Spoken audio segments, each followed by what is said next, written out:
Sir नमस्कार। नमस्ते sir. क्या नाम है आपका? मेरा नाम वीरेंद्र उरांव है। वीरेंद्र जी कहाँ से आए हैं आप? मैं जिला गुमला झारखंड से रहने वाला हूँ। सर संत रामपाल जी महाराज जी से नाम दीक्षा आपने कब ली? मैं संत रामपाल जी महाराज से नाम दीक्षा 12 जनवरी 2014 में लिया।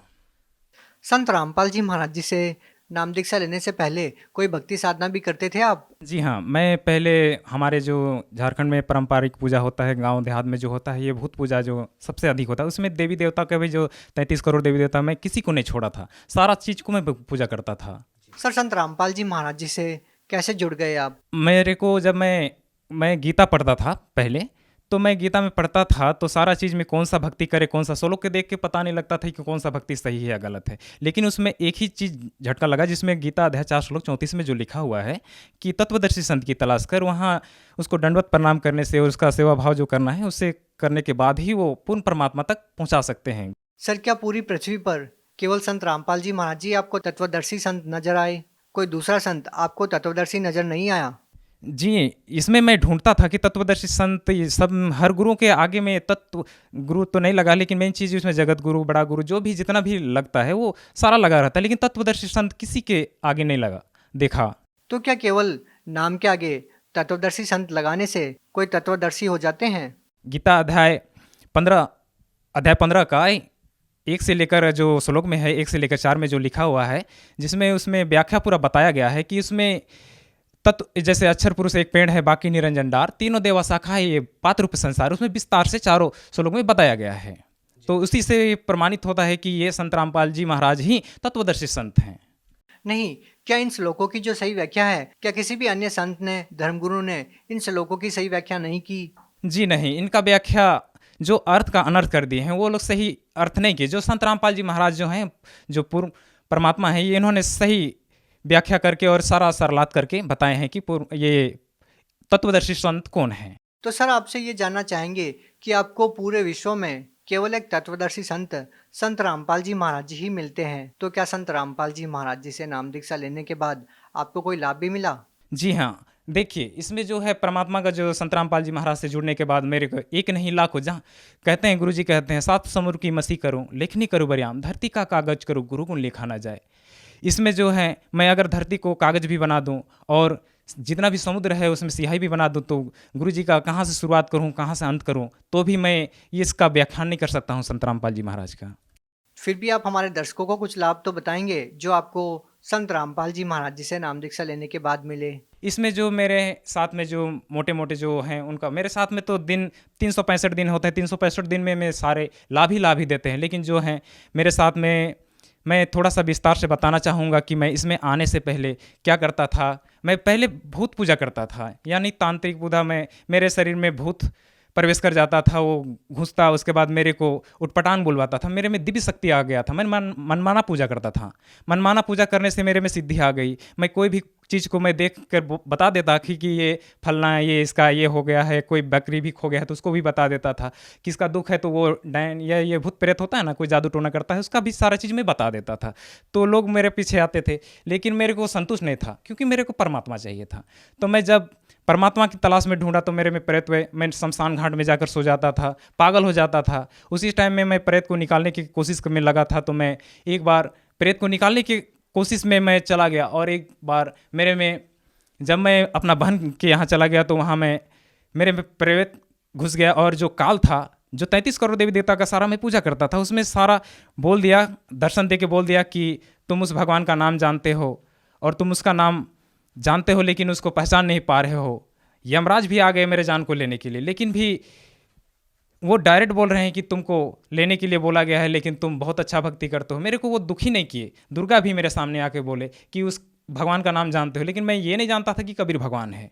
उसके बाद मैं जाते जाते जब मेरे में प्रेत एक भूतनी की तरह घुसी, वो जो मीठा आवाज़ में बोला कि तुम मेरा प्रेमी हो, मैं तुमको जान से ले जाऊँगा क्योंकि तुमको सच्चा मार्ग मिलने वाला है। मेरे को उस समय पता नहीं था कि ये मार्ग क्या है। जब मैं वहाँ से गया उसके बाद मैं 4 तल, वो भूतनी जो थी मेरे को 4 तल्ला बिल्डिंग से छलांग लगा दिया, लेकिन मैं कैसे बचा ये भी पता नहीं। 4 तल्ला बिल्डिंग बहुत ऊंचा होता है, तो वहाँ से छलांग लगाने के बाद भी मैं चला आया। चला आने के बाद जैसे मेरा बहन मेरे को पकड़ते हैं, उस समय मेरे को जब बैठाते हैं तो मेरे को काल ऊपर ले जाता है, मेरा आत्मा को ऊपर ले जाता है और अपना स्वरूप शिव के रूप में दिखाते हैं और सारा चीज़ कहते हैं कि मैं ही अल्लाह हूँ, मैं ही ईसा मसीह हूँ, मैं ही वाहे गुरु हूँ, जिस भगवान की तुम खोज कर रहे हो मैं ही हूँ।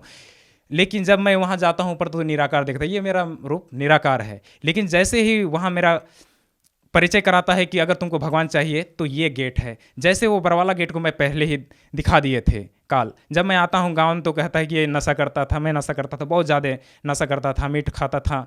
तो आए तो गाँव बोल रहे हैं कि ये तो नशा करता है, इस कारण से ये ऐसा बोल रहा है ये तो। लेकिन प्रेत मेरे में घुसा। उसके बाद मैं भगत के यहाँ ले गए तो बोला कि वो मेरे को बोला कि तुम ये तो जानबूझ के ऐसे ढोंग पकड़ा है। लेकिन मेरे में उसको भी मैं बोल, जो भगत जो देख रहा था उसको भी बोल दिया कि आप गलत हो, मैं एक दिन बड़ा इसका मैं लीडर बन के दिखाऊंगा। लेकिन मेरे को पता नहीं था कैसे बोल रहा हूँ, क्या कर रहा हूँ, ये भी पता नहीं था मेरे को।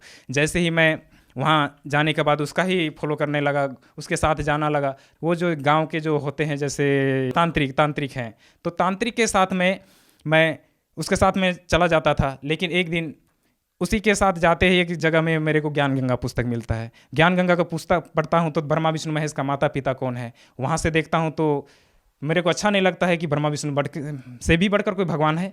तो वहाँ से मैं पढ़ना पुस्तक छोड़ दिया, 3 बार छोड़ दिया पढ़ के भी। लेकिन पुस्तक जब मैं और दोबारा पढ़ना शुरू किया तो वो किताब अपने आप फटने लगी। तो मैं सोचा कि ज़रूर इसमें कोई शक्ति होगा तब जाके ये फट रही है। तो फिर मैंने उसको साटा, उसके बाद पढ़ा। उसके बाद मैं सोचा कि ये तत्वदर्शी संत की तलाश करना चाहिए। गीता मैंने बोला जो वो गीता अध्याय 434 में जो लिखा है, तो मैं सोचा कि ये संत राम पर उस समय फ़ोटो नहीं दिया होता था तो नहीं कैसे पहचान। जैसे मैं टीवी को छेड़ रहा था उसी समय मेरे को ये पुस्तक या टीवी में संत रामपाल जी महाराज का लिखा हुआ लाइन में मिल गया थी, तत्वदर्शी संत रामपाल जी महाराज ये है। तो मैं आंसू रोना शुरू किया कि ये ही पूर्ण परमात्मा इस धरती पर आए हुए हैं। तो मैं रोने लगा कि परमात्मा आए हैं और मैं इसमें इस दुनिया में आकर खो गया हूँ, अब मुझे जाना चाहिए। तब मैंने 6 महीना बिजली में काम किया और मैं बरवाला आश्रम आया। बरवाला आश्रम मेरे को 2 दिन में जाना था, लेकिन मैं रास्ता भटक गया और इधर उधर घूमते मैं 5 दिन में बरवाला पहुंचा। जैसे ही बरवाला का गाड़ी भगत जी आए उसके बाद मेरे को बैठाए। उसके बाद भगत जाने के बाद वहाँ जैसे ही मैं जाता हूँ बरवाला गेट देखता हूँ तो वहाँ वही जो आकाशवाणी हुआ था वही दिखाया था कि ये गेट है बेटा तुम्हारा, यही है पूर्ण परमात्मा का। मैं रोने लगा। वहाँ गया, वहाँ का स्वभाव देख के बहुत अच्छा लगा। मेरे को परमात्मा खुद आए और मेरे को बेड बिछाना बैठा के वहाँ तक मेरे को व्यवस्था की और नाम दीक्षा वहाँ दिलवाए मेरे को। सर आपके साथ इतनी सारी घटनाएं होती है, नज़ारे पहले ही दिख जाते हैं जो आपके साथ भविष्य में होने वाले होते हैं। तो उसके बाद जब आपको संत रामपाल जी महाराज जी के दर्शन होते हैं तो उसके बाद आपको कैसा अनुभव होता है?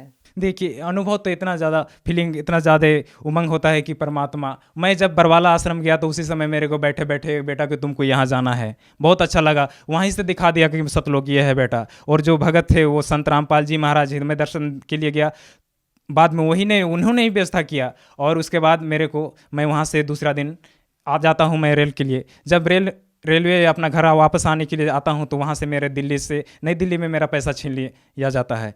तो मेरे को दिल्ली से नफरत हो जाती है कि परमात्मा काश अगर मेरे साथ होते तो मेरे को ये सब ना होता। जब मैं वहाँ जाता हूँ तो मेरा टिकट कटाने के लिए जाता हूँ तो भी मेरा वहाँ से पैसे जो काउंटर में होता है वो भी पैसा 500 जो दिया था वो भी छीन लिया जाता है। तो मैं कहता हूँ कि जब ये अगर परमात्मा मेरे साथ होते काश तो मेरे ये पैसा नहीं ऐसा मेरे साथ नहीं होता। लेकिन जब खुद वहाँ एक मैं सोचा कि आदिवासी बहुत सीधे होते हैं हमारे तरफ के, तो मैं सोचा कोई काश फौजी मिल जाता। तो फौजी रूप धारण करके ही स्वयं परमात्मा आ जाते हैं वहाँ। और मेरे को वहाँ से बोलते हैं कि मैं आप बैठिए अकेले, वो भीड़ में किसी के साथ लगना का मन नहीं कर रहा था तो मैं अकेले बैठ गया। तो वहाँ आए और बोले कि मैं अभी मुंबई से आया हूँ, तो मैं ये अमृत जल है और कुछ अमृत जल नहीं बोलते हैं, वो ये पानी है और ये फल है संतरा, वो संतरा मुझे खिलाते हैं। तो मुंबई से आया हूँ, उस समय तो छानबीन नहीं करता हूँ। जब मैं घर वापस आता हूँ और वहाँ तक मेरे को वो ही फौजी मेरे को रांची तक ला के छोड़ता है। छोड़ने के बाद मैं घर आता हूँ, उसके बाद देखता हूँ वो बोलते हैं कि मेरा कैंप वाले हैं तो मेरे को लेने आएंगे।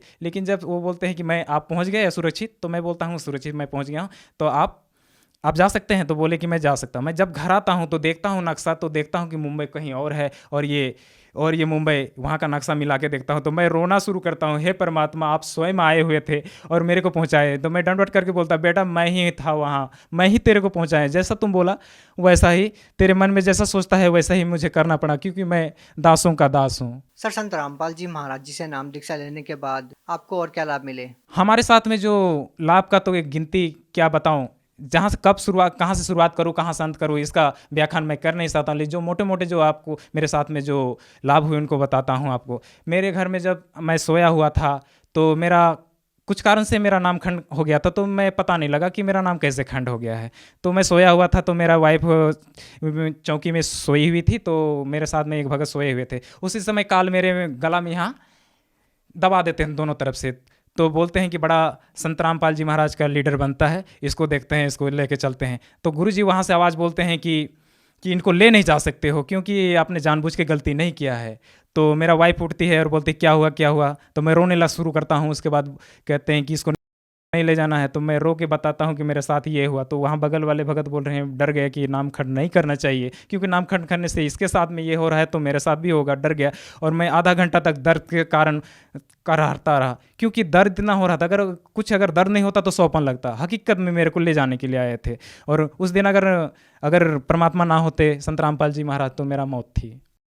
सर, भगत समाज को क्या संदेश देना चाहेंगे? देखिए, मैं जगत को क्या संदेश दे सकता हूँ। परमात्मा का जो मैं दास है, ये प्रार्थना ही कर सकता है कि जितने भी हैं, जितने ये विश्व के जितने भी हैं ये दुनिया में, उसको मैं बताना चाहता हूँ कि संत रामपाल जी महाराज ही एक तत्वदर्शी संत हैं और पूर्ण परमात्मा के रूप में आए हुए हैं। उनसे आएँ और उनसे जितने भी हैं ज्ञान गंगा है उनसे पढ़ें और उनसे अपना नाम दीक्षा ले और अपना आत्म कल्याण कराएँ। बहुत बहुत धन्यवाद। सच साहिब।